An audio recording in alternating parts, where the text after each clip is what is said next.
New Thought Media Network. We are a global broadcast network of positive music, media, and entertainment, inspiring humanity's evolution along the journey of enlightenment and creating a world of love, peace, empowerment, and prosperity for all. New Thought Media Network. Positively inspiring.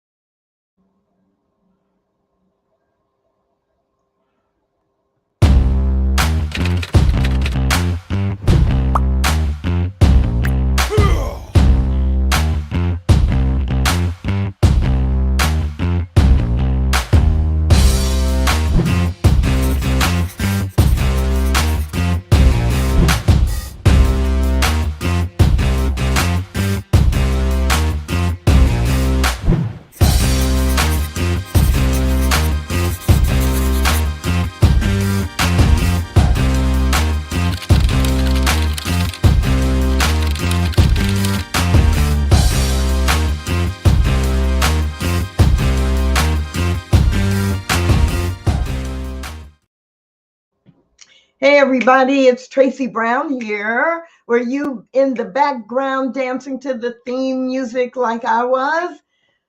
Oh, it's just me.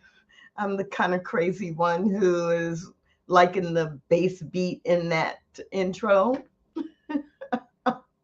Well, I hope that at least one other person was dancing because, it's no fun to dance alone. But even as I'm saying that, I dance alone a lot because I live alone. So all of that notwithstanding, where are you? Where are we? And what are we here to do? This is the Saturday morning Science of Mind conversation series.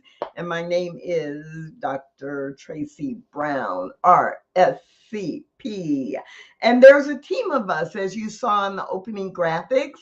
And every Saturday, one of us is right here on the New Thought Media Network with you, I hope, to have a conversation about science of mind, the principles, the practices, and more than anything else, how to apply those principles in your life. If you are watching live, I would love it if you would put your greeting in the chat. We've got Wayne from Calgary, Canada, and Fiona from Geneva, Switzerland. And thank you, Michael. Thank you. Thank you for dancing with me. I love it. And I can see we've got a few other people online. So if you'd like to put a hello and where you are watching from in the chat, that would be great. Don't have to do it, but it would be great. And throughout today's show, feel free to write questions and make comments in the chat, and I will fold them into the process as I can.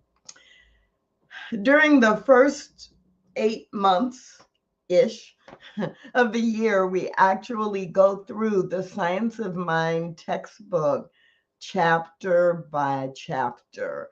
And then in the last 4 months-ish of the year, this year we are looking at articles and resources that are in the Science of Mind Library and Archives.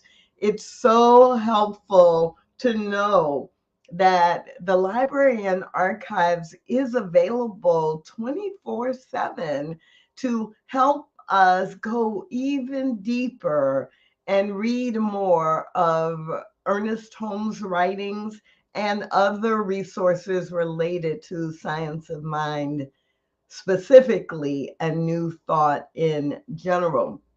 And so any of the resources that we refer to, you can find at on the archives at scienceofmindarchives.com. That is, scienceofmindarchives.com. So I'm so glad that you are with us. Let's just see. We've also got Reverend Celeste Frazier, who's joined us from Maryland, and we've got the Reverend Dr. Robert Brzezinski in Colorado in the house, as well as J.L. Summers from Dallas. So let's dive in. What are we going to be talking about today? I decided that today would be a really good day. I'll tell you why I'm laughing in a minute. I decided that today would be a really good day to review Healing at a Distance by Ernest Holmes. Healing at a Distance. And of course, you can get your own copy of Healing at a Distance from the Science Mind Archives and Library. And I will also drop this link into the chat so that you can find it if you want to go back and read it. So, Healing at a Distance is an article that Ernest Holmes wrote for the Uplift magazine. The Uplift magazine. And you may not have ever heard of the Uplift magazine, but it was a magazine that at the time was a magazine devoted to health and faith. Now, Ernest Holmes edited this magazine, and this particular article, which he really liked to focus on health a lot, this particular article was focused on health and how to heal and help yourself and others. And as you will see, he goes into the law of supply, and there are other articles that he wrote that are available at the archives as well. So related to health and wealth, the heart of God, higher consciousness, and the unfailing formula. So, but today we're going to be focused on this piece around health. So let's go back to the beginning. Healing at a Distance, written by Ernest Holmes. In the realm of spirit, time and space do not exist. I'm just going to repeat that first line. In the realm of spirit, time and space do not exist. Now, that's really important for us to remember before we dive into anything else related to healing, and especially healing at a distance. Because if we get distracted by what is happening in what we consider this time and this space, like, oh my goodness, my finger has a torn tendon. It's torn. It doesn't work. My finger is misshapen. I don't have any strength. That's happening in time and space, but in the physical. But in the realm of spirit, there is no time and space. So when I step into spirit and claim healing, claim a shift, I have to understand that the change happens in the spiritual realm before it can happen in the physical. So I love that the first sentence of this article is, in the realm of spirit, time and space do not exist. Yesterday, today, and forever are the eternal now. Age cannot be attributed to God. God lives from eternity to eternity, and God years are ever the same. So the person, the ego, The inner life, which bears the divine likeness, is actually ageless, and in the infinite reaches of eternity will bear no relation to time, nor is there the element of distance in the spirit realm. The spirit, which fills the interspaces of the universe and thrills through all things, does not recognize, does not have a cognitive experience of space. The thought of God does not begin at one point and pass hence to another. The thought of spirit is immediate. The spirit has often been symbolized by a winged dove and the messenger of God as a flying angel, but in truth, the departure and the arrival of spiritual thought is always at the same point. Got it? Now, this is just foundational to help you begin to frame up what the conversation about healing and healing at a distance is all about. Ernest Holmes goes on to write about, in healing, we work entirely in the spiritual nature or the realm of spirit, because we know we are not physically or through just our human beingness. We are not creating a healing. Many of you are really familiar with the idea, the principle that Ernest Holmes really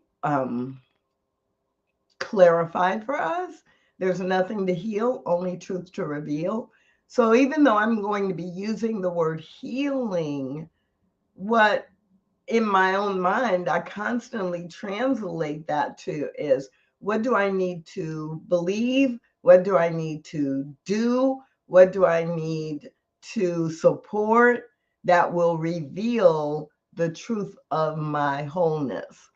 What do I need to think? What do I need to say? What do I need to do that will support your spirit, your physical healing? But in my mind, I think of it as the truth revealing. Like, how can I help you reveal your wholeness? Because if I'm thinking about fixing or pushing away what is out of alignment, I'm still putting my energy there. So Ernest Holmes reminds us that in healing, we work entirely through the medium of the spiritual nature. In the realm of spirit, one mind does not lie at a distance from some other mind. Entering the realm of the spirit, one lays aside distance. For example, love is as real and as vital when two friends are far apart as when they are near. Absent in the body, but present in the spirit, that scripture really expresses it. Love unites through love unites, though hearts be far apart. Or we may find an illustration in prayer. It has been long recognized in the church that prayer leaps at once from the person saying the prayer to the object, or the person being prayed for or with or about. I can pray for my friend halfway around the globe, and the effect of that prayer is immediate. Let me say that again. The effect of that prayer is immediate. The effect of the prayer is immediate. I know somebody is saying, but I prayed for $1 million and it didn't happen. immediately. Or I prayed that I'll use my own example. When I tore the tendon in my finger 7 months ago, there's a part of my brain that wants to say literally, I prayed that my finger was fine 7 months ago, and why is it just now, after splints, after surgery, after physical or occupational therapy, why is it like just now fine? It was fine the moment I prayed for it. And then all of the things that needed to support that happening have happened. But I knew in the moment that I did the prayer that there's no time and space in spirit. And there was a physical process that had to happen because that's how the body works, that tendon had to be repositioned, reconnected to the finger, to the bone, and regain its strength.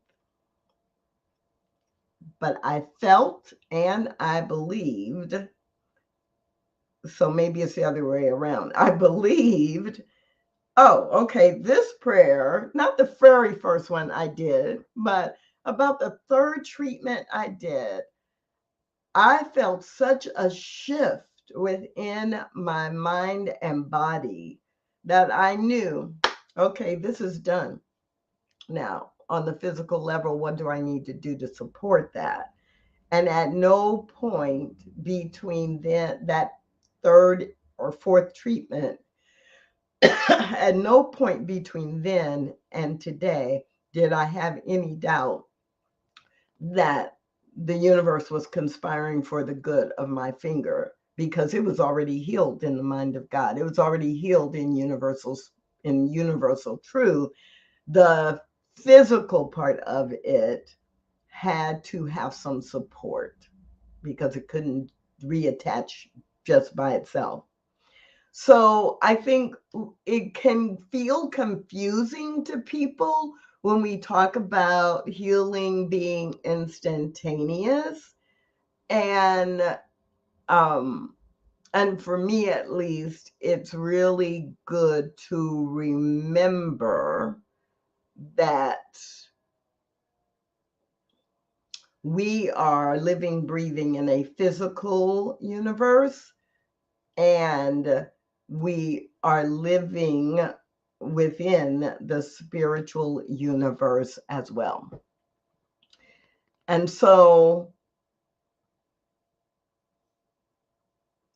Ernest Holmes reminds us that we're working through and with the spiritual nature of life itself. That's what we're actually working with. Acting upon this principle in common with untold others, we have healed many, afar off yet near at hand. When you're reading Ernest Holmes' writings, and it's been, almost 100 years ago that he wrote some of this material, it is sometimes a little tricky with the language. And so I just want to let you know, if that sounded a little awkward to you, then you're not alone. So Ernest Holmes goes right into an illustration, and I'll share that. And then after that, we'll kind of jump a little bit, because this is about a 10-page article. And again, if you want to get your own copy of it, I just put the link in the chat for you, or in the comments section. So there you go. An illustration, illustrative of my experience of healing at a distance, is a case of a woman living some 50 or 60 miles from my home. I received a telephone message one evening from a mutual friend who told me about her condition. He said she had lost control of the voluntary muscles of the throat and was unable to swallow anything. Her physician declared that he could do nothing for her and commended that she tried this kind of help as a last resort. Digression. First resort, first resort, first resort. Okay, as a last resort. I inquired her name and other facts and said she will be well in the morning. The next morning, I received another telephone message stating that she had come down to breakfast and had eaten toast and had drunk her coffee. I continued treating her for some time, and although she is 80 years of age, she has shown remarkable improvement in general health and mental condition. Remarkable improvement in general health and mental condition. Never doubt that when you are doing a treatment, it really is a treatment. And it can work immediately because the whole premise in the first page of this document, right, is that there is no time nor space nor distance in spirit. And I agree that it is crazy. Fascinating is a much better word. How language evolves and changes. And you are not the only one who has to read Ernest Holmes' passages several times. And I find it's also really helpful to read aloud, and which is one reason why I am showing you and letting you see what I'm reading as well as hear it, because our brain has to translate the same way that we might translate what we think of as, well, any language that is not our first language or our primary language. Our brain is constantly translating. What does that really mean? And Wayne, that is so right and funny. Of course, Ernest Holmes' writing is so last century. And we can understand it because what Ernest Holmes wrote was so universal, so grounded in universal principle that it's as true today as it was 100 years ago, as it was 1,000 years ago, and as it will be 500 years from now. Fiona says that she believes a healer is someone who triggers within you your own ability to heal. And Fiona, that's a really good way to think about it, that often what someone is doing is simply triggering, I'll use your word, your language, right? Inspiring or empowering your own ability, internal ability to reveal the truth of who you are. I think it's a both and. I think that often that is what is happening when I do a treatment for someone, that they are hearing or reading. And even if they're not hearing it, but I'm connecting to that universal connection, then I am, right? I am moving out the appearance of lack, the appearance of something that is not whole, perfect, complete, and making the space for the best of that person, the truth of that person to reveal itself. And I think that sometimes, and not sometimes, often, when we are doing prayer or people are doing, in quotes, healing work, the person who is the recipient of that work, or Ernest Holmes would say the patient, that the patient is not necessarily doing anything. So, like um, the example that Ernest Holmes gave on the previous page of the woman who did want prayer, was ready to accept her own healing, maybe saying to, like, Ernest Holmes is going to pray for you, maybe that does open up her own willingness to believe. Like in the Bible, the story of, the woman just needed to touch the hem of his garment, and really it was her belief and her faith that was empowered to heal what was out of alignment.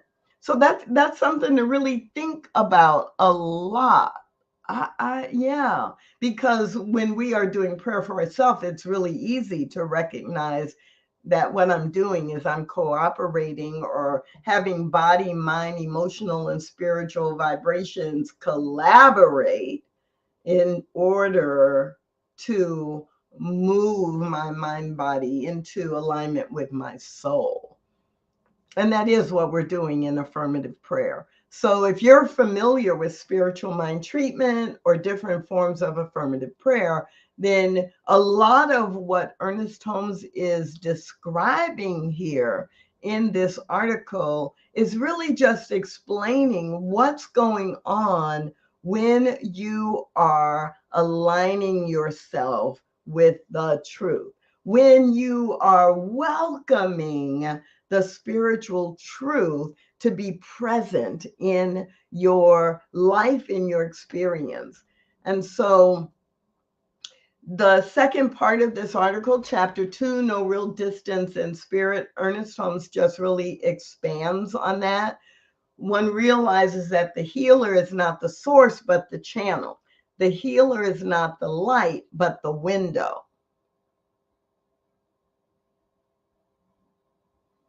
The healer is not the source, but the channel, not the light, but the window. Readily realize that it is no more difficult for that person to release the laws of healing at a distance than immediately at hand. Now, in this day and age, maybe that's not so confusing for us because we do so many things via Zoom. We do so many things where we do so many things where we're interacting with someone who is somewhere else in the world, right?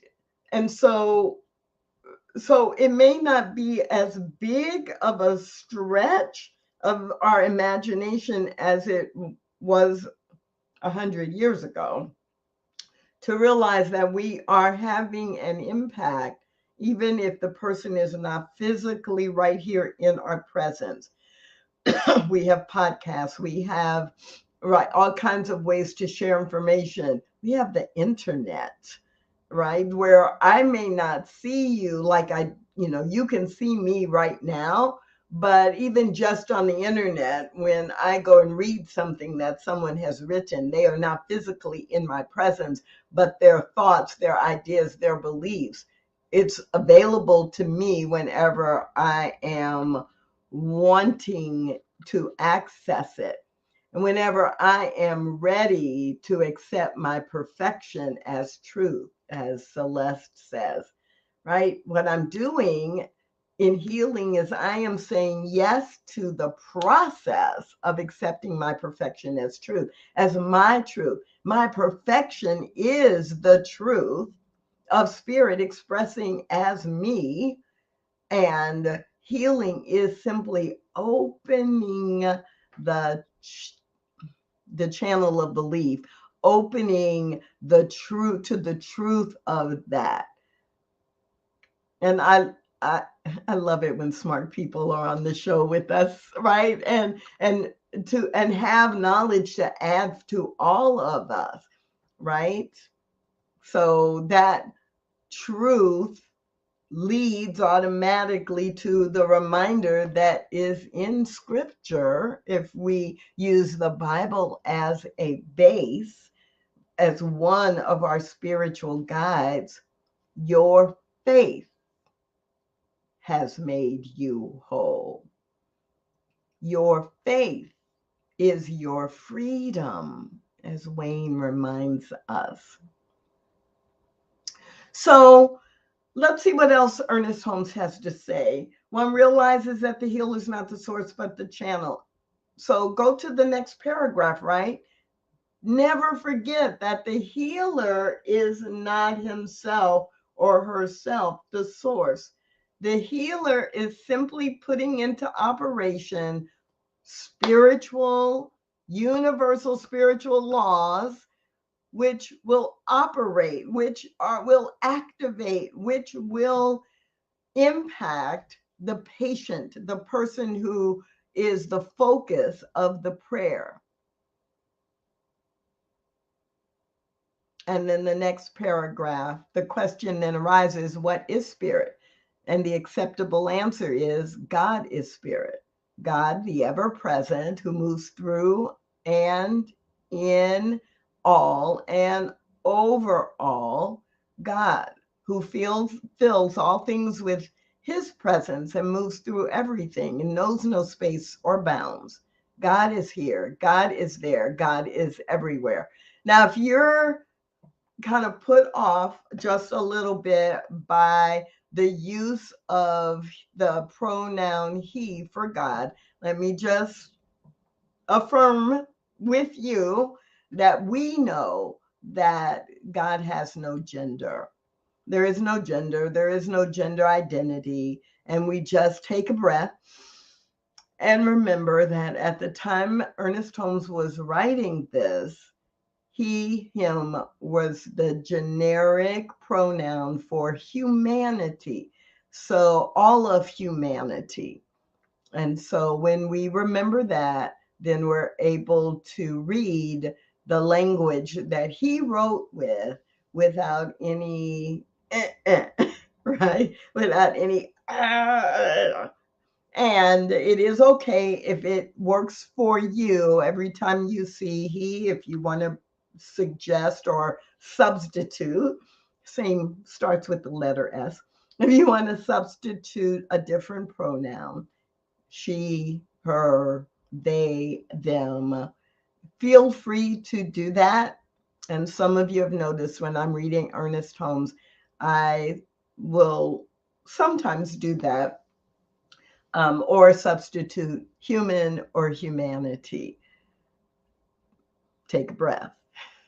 Okay, so in that entire paragraph, I just stayed with his language because it gives us a flow, but I also realized I automatically translated in my head. I invite you to do the same. We have entered a realm where distance is unknown. We have entered a realm where distance is unknown. When we are healing, when we are focused on healing or revealing the truth, we have entered a realm where distance is unknown. If God knows no space nor form, if in spirit the limitations of space do not exist, our thought is at once in touch with the object of our healing desire. Distance is then only a relative term, and it is as easy to heal one who is miles away as it is to heal someone who is right in front of us.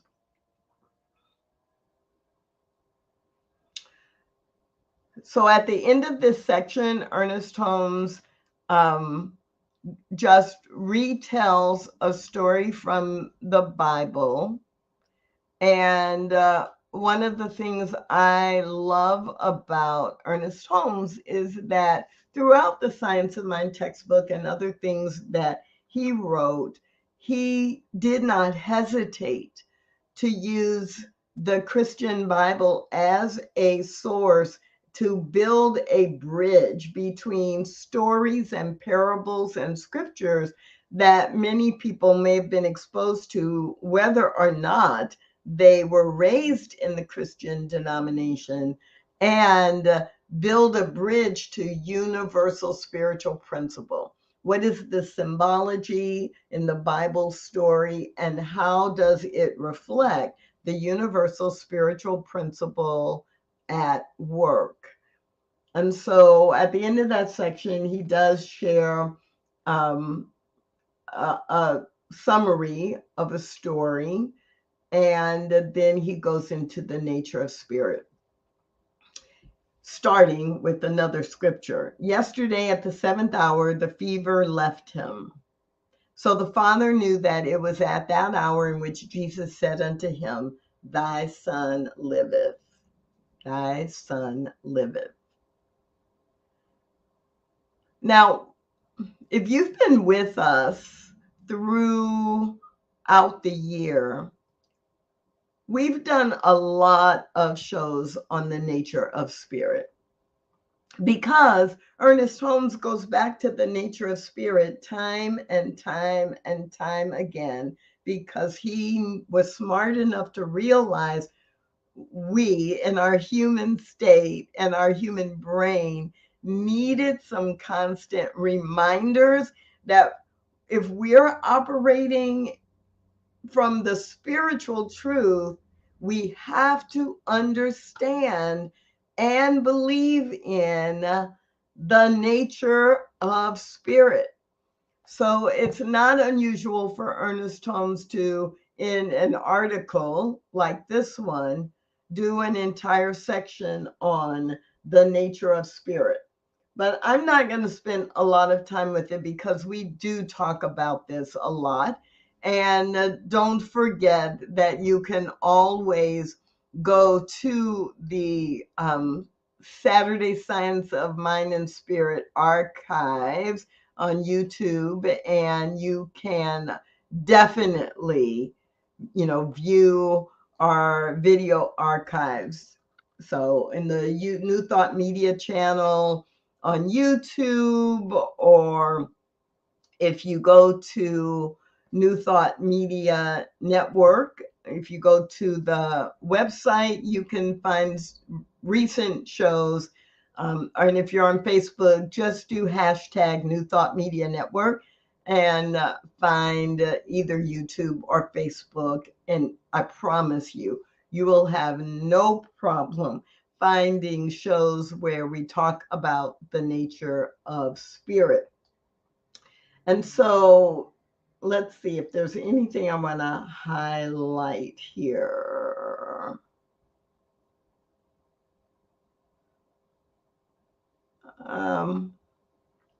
No, but I will share the example that he shares in this section.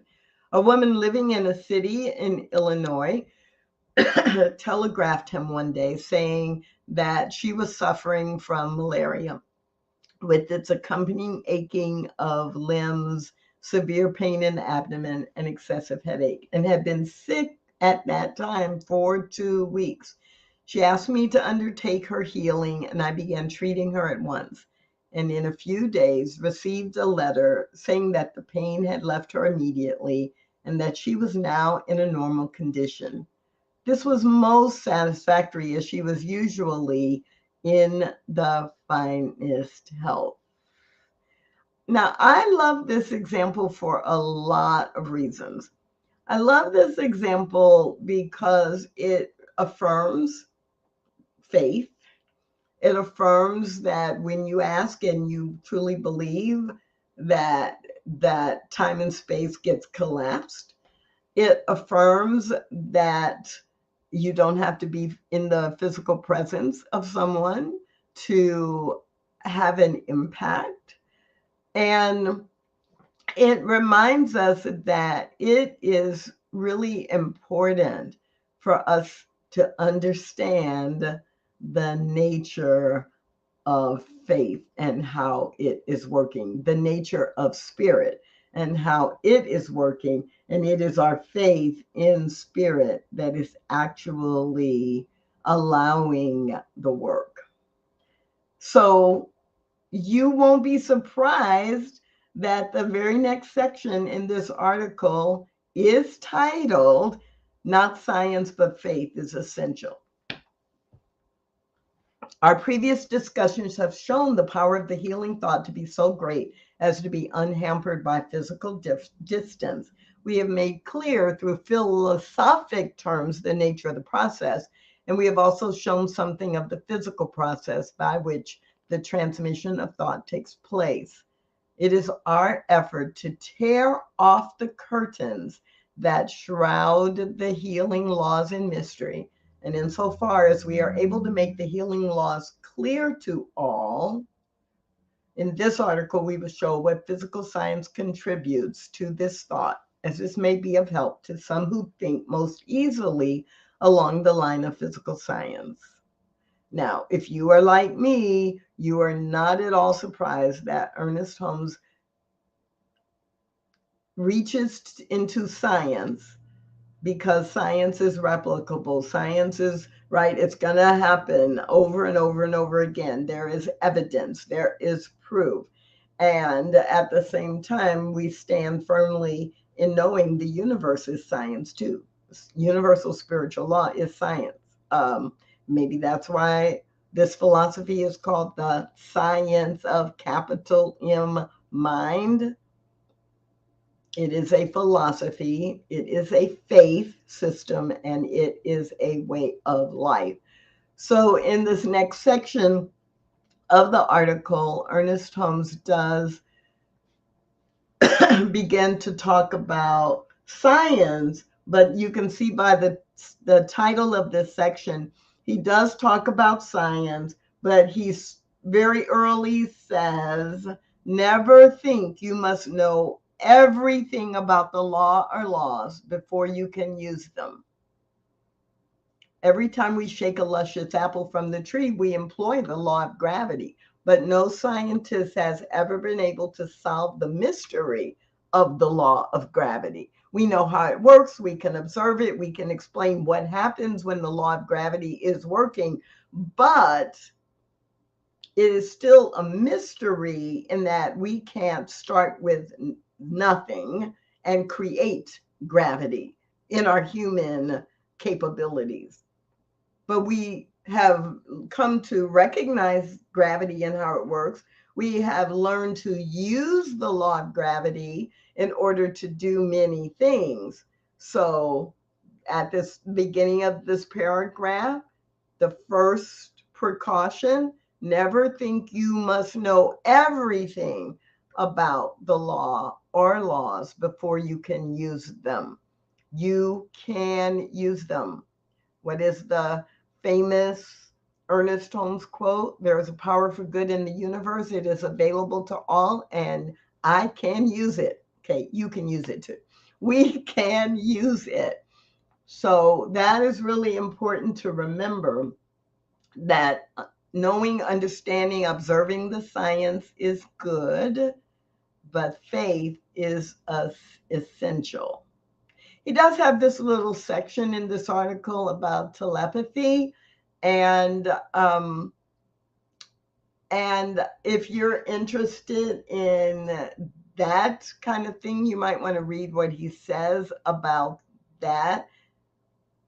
He quotes Ward at the top of the next page. Telepathy concerns the passage of thought between two distant but living persons, and the two brains may be conceived of as themselves able to transmit and receive the current of thought. But that is not a direct match to what we are talking about in terms of using universal spiritual principle and tapping into universal mind in terms of healing at a distance.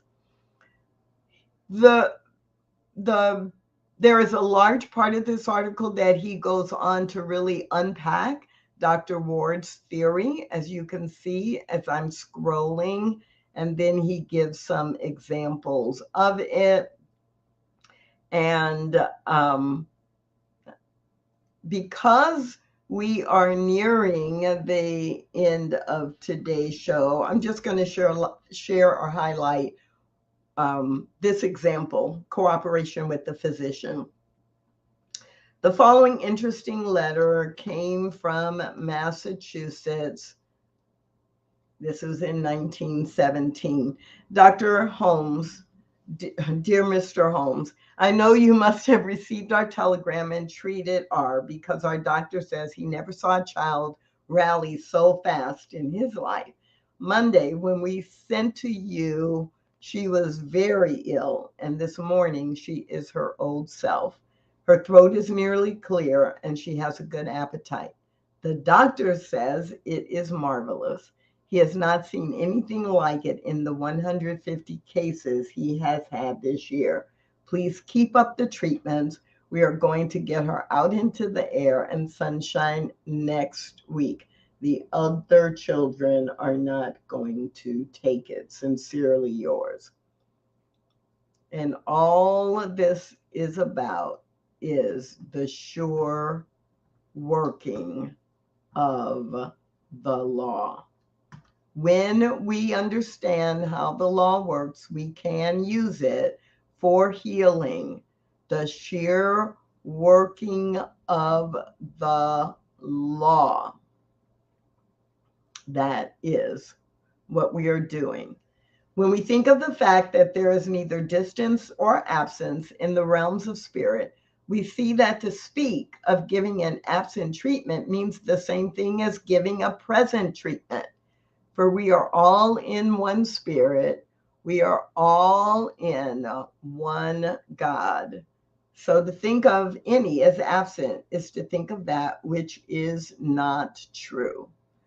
Real healing is a soul healing, and this takes place only on the mental and spiritual plane where time and space do not exist. Now, as we are all in one spirit, so we are all in one mind. And being in one mind makes no difference. Being in one mind makes no difference, whether we are all present in the body or in the physical. To think of a person in mind is to be with them in mind. Are you tracking with this? Are you tracking with this? Is it making sense to you? This article is so great, and there's a chunk of it where he's talking about the science part and what Dr. Ward has said and done. But the essential elements of the healing process, right? The invisible elements, the spiritual elements, is what he focuses on at the beginning, what he focuses on in the section of the nature of spirit, and what he focuses on at the end. Before he closes the article, there is a section about reminding us where the process of healing takes place. And really, it's that reminder, right, that we already have of the nature of spirit, that the whole process actually takes place on an unseen plane in the realm of mind and spirit, in the realm of the real, in the realm of the spiritual. All things are possible to those who believe. And in a certain sense, all disease may be healed if there can be brought about a realization of health. Some people can receive this, and some seem unable to do it. So it cannot be said that all people will be healed, for all people will not take the time and train their thoughts. Wait.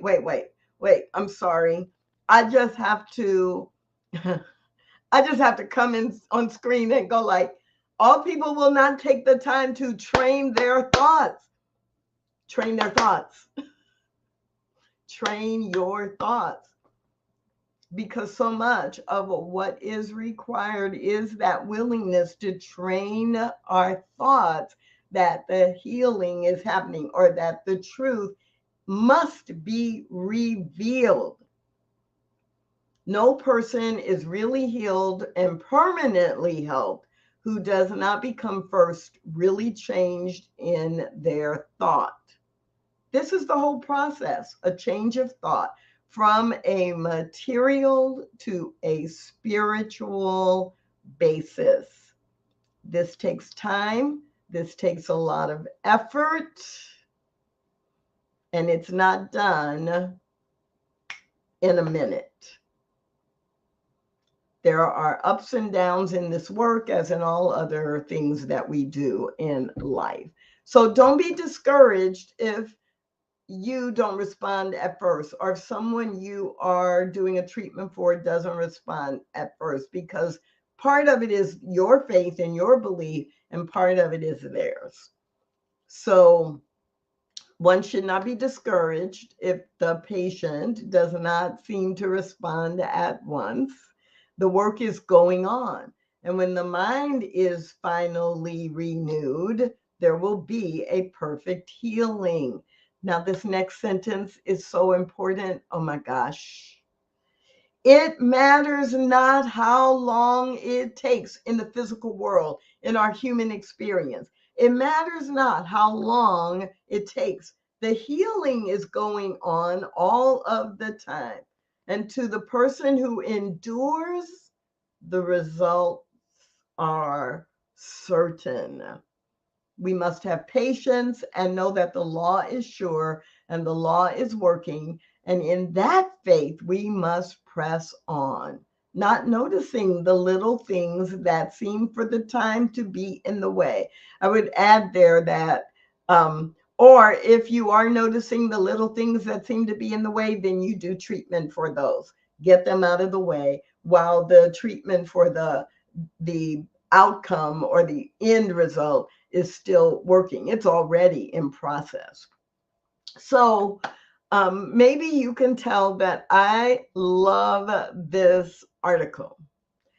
I love being able to go to the Science of Mind archives and find different articles that simply capture some of the basics that are in the textbook or in other writing of Ernest Holmes, but allow us to just focus on that. Now, there is a chapter there are actually two chapters in the textbook around healing, around physical perfection. And there's one that really gets specific about different physical ailments. But don't ever forget that when we are talking about healing or revealing the truth, we are talking about mental and physical, as well as things that are going on in our affairs. So mental, physical, emotional healing, all of those things work in the context of healing. This article I love because it empowers us to be confident. Okay, let me back up. I don't know what it does for you, but what it does for me is it empowers me with confidence that when I am treating for others, when I am praying for others, when I am affirming that wholeness, wellness, joy, peace, beauty, order, financial prosperity, abundance in all things, when I am affirming that for myself and for others, it must work. And so I do want to encourage you, if you are inspired by this article, to visit the archives, and you can get your copy of this article, Healing at a Distance, from the archives at a very low cost. Or you could join as a member, that there is a level where you could get 10 free downloads every month as part of your membership. Or you could join at a higher level and have even more benefits. The Science Mind Archives, we're not here necessarily, to market and advertise for them, but because we're focused on helping you actually learn, understand, and apply the principles of Science of Mind, I promise you the archives, the library and archives has been one of the best resources that I have had to learn more about science of mind and to understand it. There's a difference. I can learn a lot, I can quote a lot, but understanding it so that I can apply it in my own life and in the lives of my coaching clients and people who take classes from me and people who just interact with me. That's what I want to do, and that's what I want you to be able to do as well. I'm really grateful for all the comments that you have shared today on YouTube and on Facebook. And I hope that you'll join us every Saturday at 9 a.m. Mountain Time for additional chances to dive more deeply, more fully into the science of mind. And Celeste, thanks for the reminder. Why was I laughing at the beginning? I wish you had asked me that at the beginning because I'm not remembering in this moment. I've had too much Ernest Holmes fill my brain. Oh, I do remember. So I was laughing at the beginning because when I chose this article, I loved this article and I wanted to reread it again. But I was laughing because, as Reverend Celeste, as you probably know, and you know, a few dozen people know, 2 weeks ago when I was at the in mid-August, when I was at the Parliament of World Religions, my body was sick. And so that whole week and then the last week, I was doing a lot of healing practices, and I was using some of the principles here. And I was laughing because as I pulled it up, I was like, oh, yeah, you've been living this healing journey for myself these past couple of weeks. And I'm just about through all of that. And thanks for buying the article. It's a really, really good one. Okay, everybody, our time is completely up. And I hope you will join us not only next Saturday, but all throughout the week for other programming on the New Thought Media Network. And if this programming serves you, please, please, please make a donation. Go to ntm.org or just search New Thought Media Network and find the website. And please make a donation. We depend on you to support this programming. I'm Tracy Brown. I'm out of here for now. Have a fabulous, fabulous week.